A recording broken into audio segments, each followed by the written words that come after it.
Assalamualaikum warahmatullahi wabarakatuh. Salam sejahtera bagi kita semua.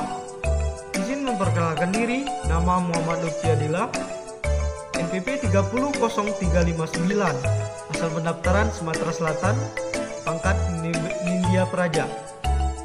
Di sini saya berasal dari kelas I1, absen 07, dan saya akan menjelaskan tentang materi kuliah tindak pidana korupsi yang dibimbing oleh Bapak dosen Joni Pabisa, yaitu tindak pidana korupsi, yaitu bahwa setiap orang yang secara melawan hukum melakukan perbuatan memperkaya diri sendiri atau orang lain atau suatu korporasi yang dapat merugikan keuangan negara atau perekonomian negara, dipidana, dipenjara dengan penjara seumur hidup atau pidana penjara paling singkat 4 tahun.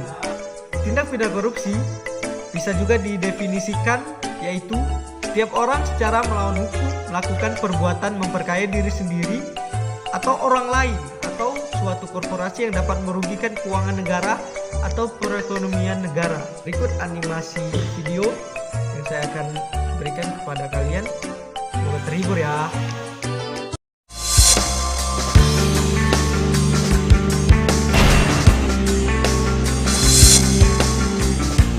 Tahukah Anda bahwa kita sebagai warga negara Indonesia memiliki hak dan kewajiban yang sama dalam hukum?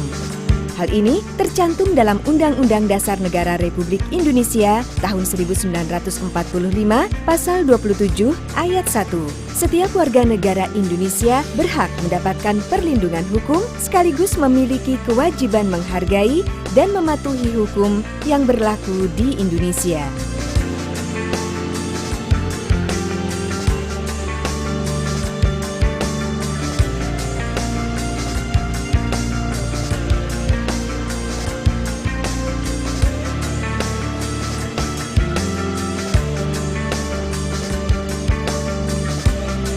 Juga dituntut untuk berperan dalam menegakkan supremasi hukum,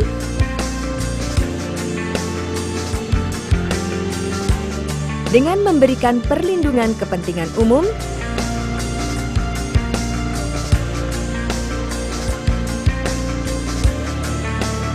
menegakkan hak-hak asasi manusia,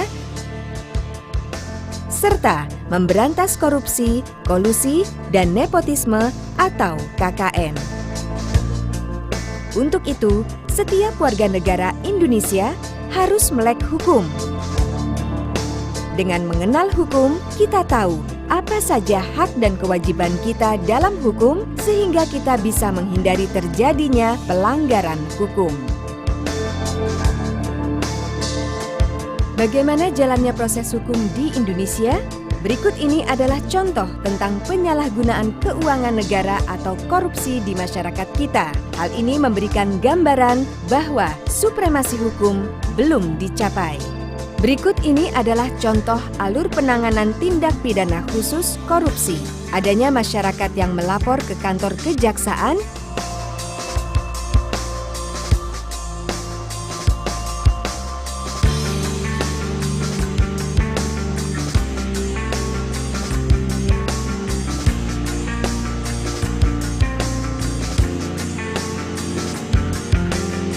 jaksa meneruskan laporan adanya tindakan korupsi.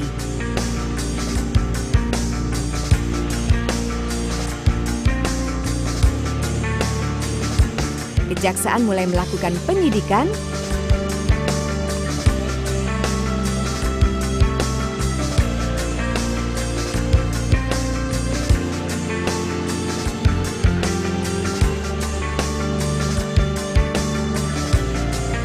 jaksa memeriksa saksi-saksi,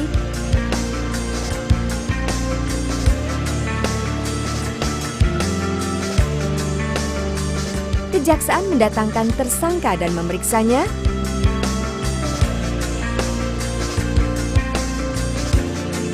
mengumpulkan setiap bukti-bukti,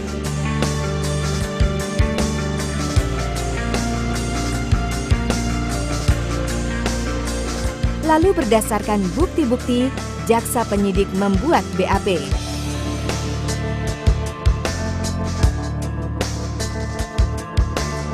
Segera BAP diserahkan kepada JPU untuk dipelajari.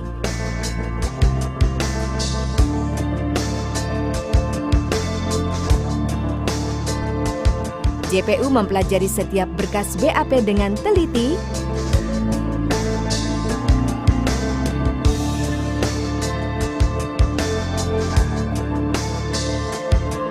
Jika BAP sudah lengkap, dilanjutkan ke P21.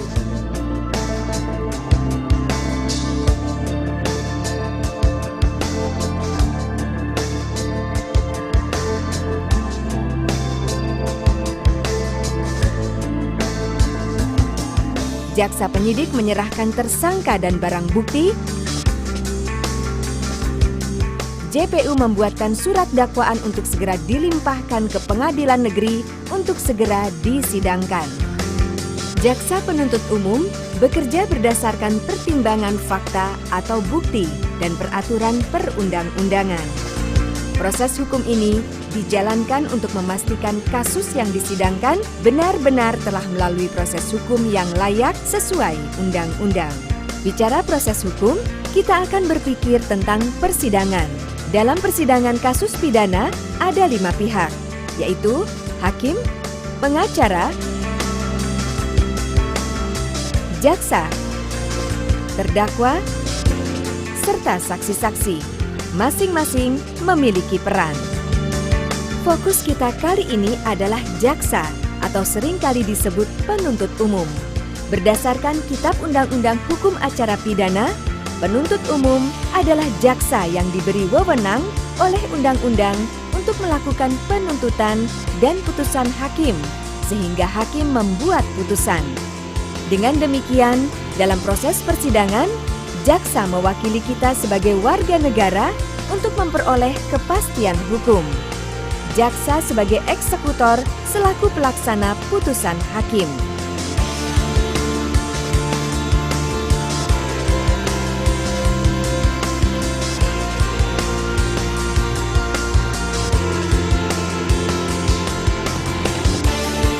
Kejaksaan Republik Indonesia juga harus melaksanakan fungsi, tugas, dan wewenangnya secara merdeka terlepas dari kekuasaan apapun.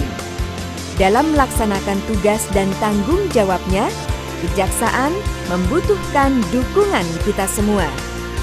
Dukungan seperti apa? Mengenali hukum untuk menghindari hukuman adalah salah satu dukungan yang bisa kita berikan sebagai bentuk pencegahan kejahatan. Ayo, kenali hukum, jauhkan hukuman.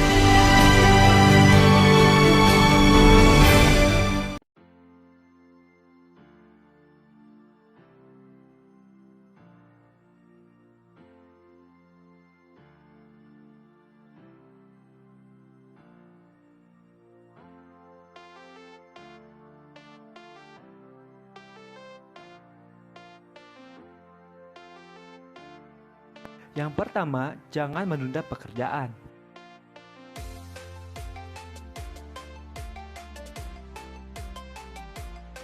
Seperti yang kita tahu, mahasiswa memiliki banyak sekali aktivitas sehari-harinya.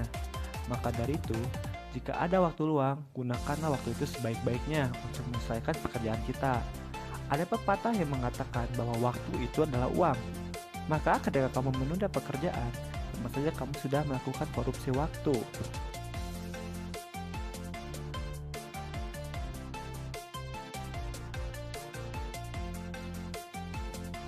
Yang kedua, hargailah karya milik orang lain. Kita sebagai mahasiswa harus sudah tahu untuk menghargai karya orang lain, karena kita tahu bahwa plagiarisme merupakan sebuah tindak kriminal. Jika kamu ingin menggunakan karya milik orang lain, setidaknya cantumkanlah nama dari pemilik karya tersebut. Mengambil salah satu hak cipta milik orang lain juga merupakan bentuk korupsi yang secara tidak disadari sering kita lakukan loh.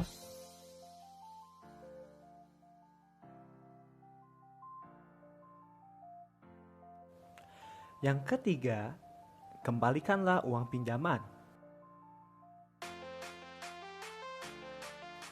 Hayo, siapa di sini yang sering meminjam uang pada temannya? Tentu saja minjam uang diperbolehkan.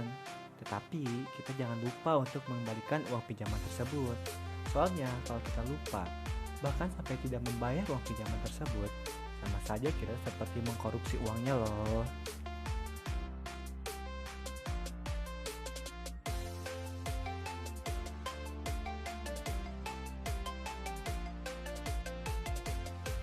Yang keempat, tepati janji.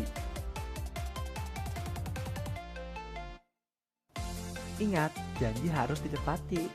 Maka, janganlah kita mengingkari janji pada orang lain. Soalnya, dengan kita mampu menumbuhkan rasa tanggung jawab, maka itu dapat mencegah rasa ingin korupsi pada diri kita. Makanya, dari sekarang, yuk kita mulai tepati janji-janji kita. Contohnya, seperti mengumpulkan tugas dengan tepat waktu.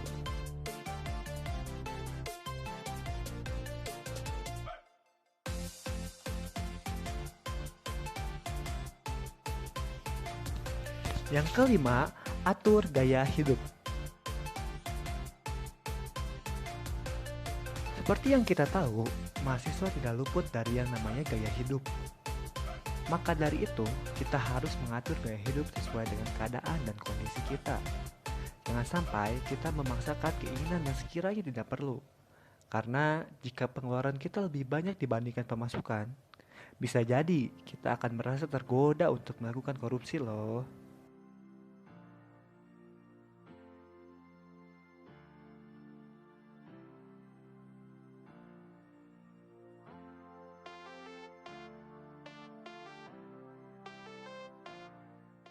Demikianlah itu saja yang dapat bisa saya sampaikan. Semoga bisa bermanfaat bagi kita semua.